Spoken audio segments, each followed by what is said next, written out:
ನಾನು ಹೆಸರುಘಟ್ಟ ಕೆರೆಗೆ ಸಂಬಂಧಪಟ್ಟಂತೆ ಕೆರೆಯ ಅಂಗಳದಲ್ಲಿರ್ತಕ್ಕಂಥ ಶ್ರೀ ದುರ್ಗಾ ದೇವಿ ದೇವಾಲಯದ ಬಗ್ಗೆ ಒಂದು ವಿಡಿಯೋ ಮಾಡಿದ್ದೀನಿ. ಹಾಗೆ ಈಗ ಆ ಕೆರೆಯ ವಿಸ್ತೀರ್ಣ ಮತ್ತು ಆ ಕೆರೆಗೆ ಆ ಜಲ ಯಾವ ರೀತಿ ಹರ್ಕೊಂಡು ಬರ್ತಿತ್ತು, ಆ ಕೆರೆ ನಿರ್ಮಾಣ ಮಾಡಿದವರು ಯಾರು,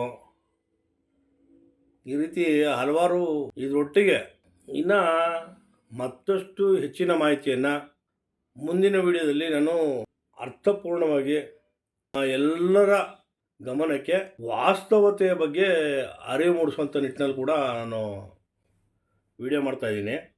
ಈಗ ನಾನು ತಿಳ್ಕೊಂಡಂಥ ಮಾಹಿತಿ, ಆ ಮಾಹಿತಿಗೆ ಸಂಬಂಧಪಟ್ಟಂತೆ ಒಂದಷ್ಟು ವಿವರಗಳನ್ನ ಕೊಡ್ತಾಯಿದ್ದೀನಿ.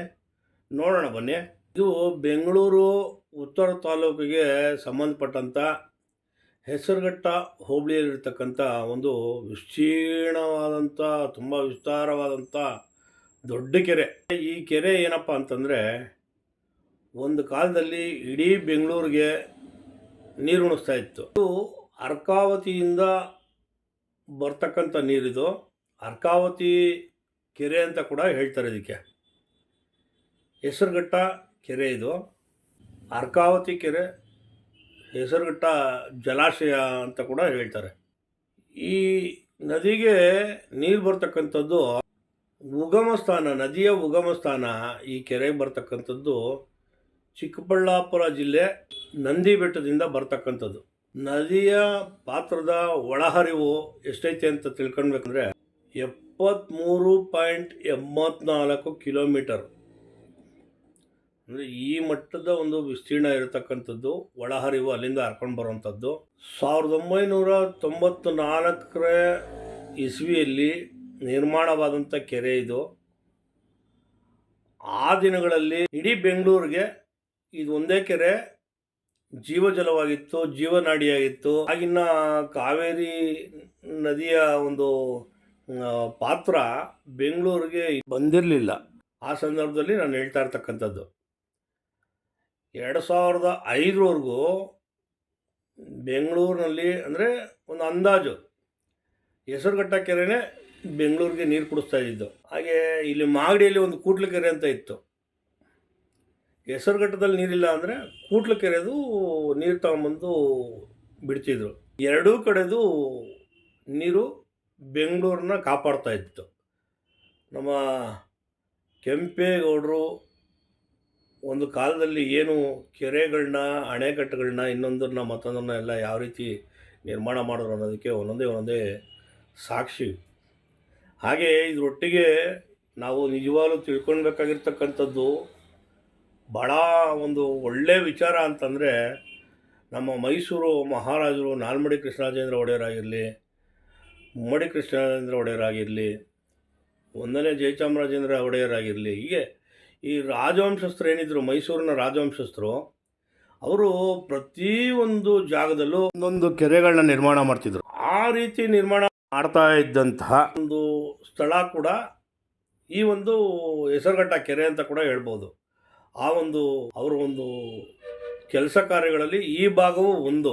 ನಮ್ಮ ಮಹಾರಾಜರ ಕೊಡುಗೆ ಯಾವ ರೀತಿ ಇತ್ತು ಅಂತಂದರೆ, ಇವತ್ತು ಮಹಾರಾಜರನ್ನ ನೆನೆಸ್ಕೊಳ್ಳುವಂಥ ಜನಗಳಿಲ್ಲ, ಅವ್ರು ನೆನೆಸ್ಕೊಳ್ತಾ ಇಲ್ಲ. ಅವ್ರು ಮಾಡಿರೋಂಥ ಸಾಧನೆ ಏನಿದೆ, ಕೇವಲ ಬೆಂಗಳೂರಿಗೆ ಮಾತ್ರ ಮಾಡಿಲ್ಲ ಅವರು, ಅಥವಾ ಕೇವಲ ಬರೇ ಮೈಸೂರಿಗೆ ಮಾತ್ರ ಸೀಮಿತವಾಗಿರಲಿಲ್ಲ ಅವರು.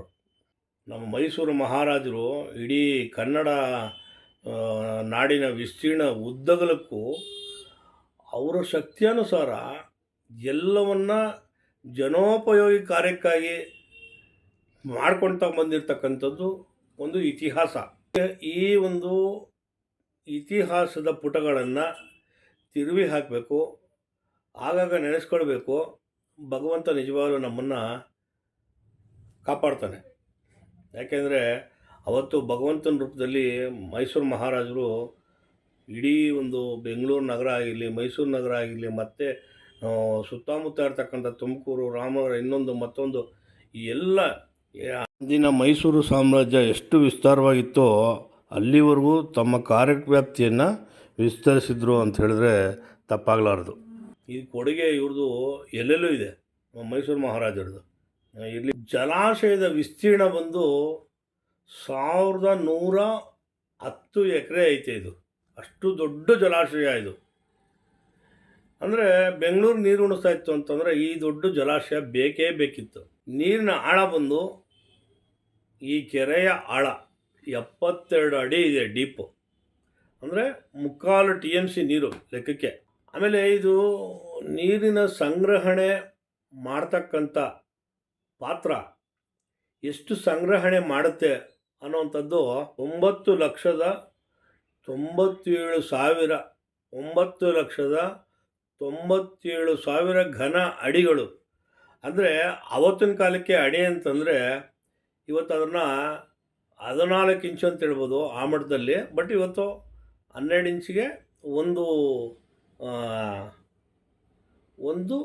ಅಡಿ ಅಂತ ಹೇಳ್ತಾರೆ. ಇದು ಸಿಹಿ ನೀರಿನ ಕೆರೆ. ಇದು ಅಂದರೆ ಬರೀ ನೀರು ಹಂಗೆ ಎತ್ಕೊಂಡು ಕುಡಿದ್ರು ಸ್ವೀಟ್ ಆಗಿರ್ತೈತೆ ಆ ಮಟ್ಟದಲ್ಲಿ.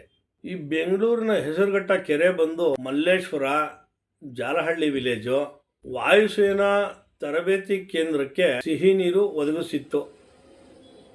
ಆ ಮಟ್ಟದಲ್ಲಿ ಈ ಕೆರೆ ನಮ್ಮ ಜೈ ಜವಾನ್ ಅವ್ರಿಗೂ ಕೂಡ ನೀರು ಕುಡಿಸ್ತಾ ಇತ್ತು ಅಂತಂದರೆ ನಾವು ನಿಜವಾಗ್ಲೂ ಕೃತಾರ್ಥರಾಗಬೇಕು ಹೆಸರುಘಟ್ಟ ಕೆರೆಗೆ. ಇದರ ನಿರ್ಮಾತೃಗಳು ಬಂದು ಮೈಸೂರು ಮಹಾಸಂಸ್ಥಾನದ ಮಹಾರಾಜ ಶ್ರೀ ನಾಲ್ಮಡಿ ಕೃಷ್ಣರಾಜೇಂದ್ರ ಒಡೆಯರ್ ಮತ್ತು ಶ್ರೀ ಜಯಚಾಮರಾಜೇಂದ್ರ ಒಡೆಯರ್ ಹಾಗೂ ದಿವಾನ್ ಸರ್ ಕೆ ಶೇಷಾದ್ರಿ ಅಯ್ಯರ್ ರವರ ನೇತೃತ್ವದಲ್ಲಿ ಸ್ವಯಂಚಾಲಿತ ಟ್ಯೂಬ್ಗಳು ಅಂದರೆ ಚೆಕ್ ಡ್ಯಾಮು, ಹಾಗೆ ಈ ಟ್ಯೂಬ್ಗಳ ವೀಕ್ಷಣೆ ಮತ್ತು ಮೇಲ್ವಿಚಾರಣೆ ನೋಡೋದಕ್ಕೆ ಅಂಥೇಳಿ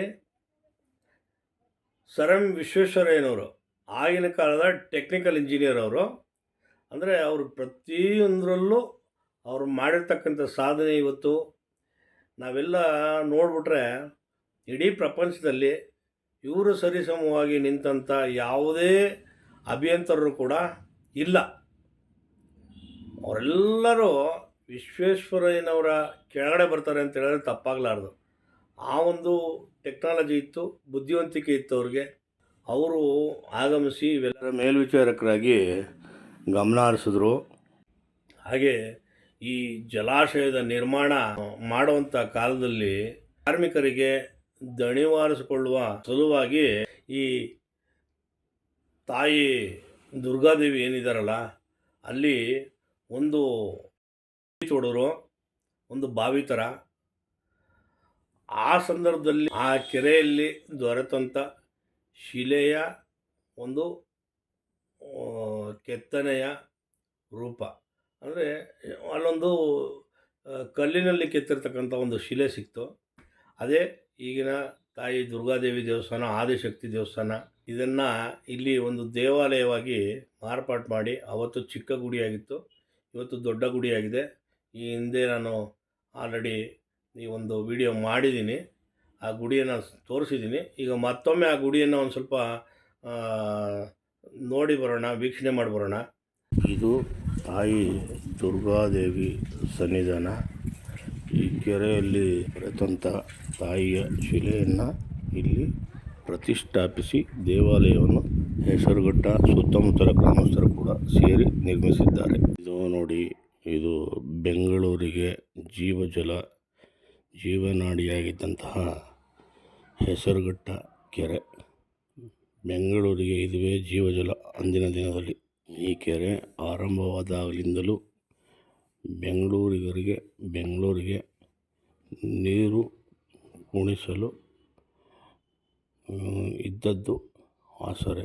ಇದೊಂದು ಮತ್ತು ಮಾಗಡಿಯ ಕೂಟ್ಲು ಕೆರೆ. ಇವೆರಡು ಕೆರೆಗಳು ಬೆಂಗಳೂರಿನ ನೀರಿನ ದಾಹವನ್ನು ಹಿಂಗಿಸುತ್ತಿದ್ದವು ಎಂದರೆ ತಪ್ಪಾಗಲಾರದು. ಇಂತಹ ಸಿಹಿ ನೀರಿನ ಕೆರೆ ಮತ್ತಷ್ಟು ಮಗದಷ್ಟು ಇಂದಿನ ಸರ್ಕಾರ ಉಳಿಸಬೇಕು, ಬೆಳೆಸಬೇಕು ಅಂತ ಹೇಳ್ತಾ, ಜೈ ಹಿಂದ್, ಜೈ ಕರ್ನಾಟಕ.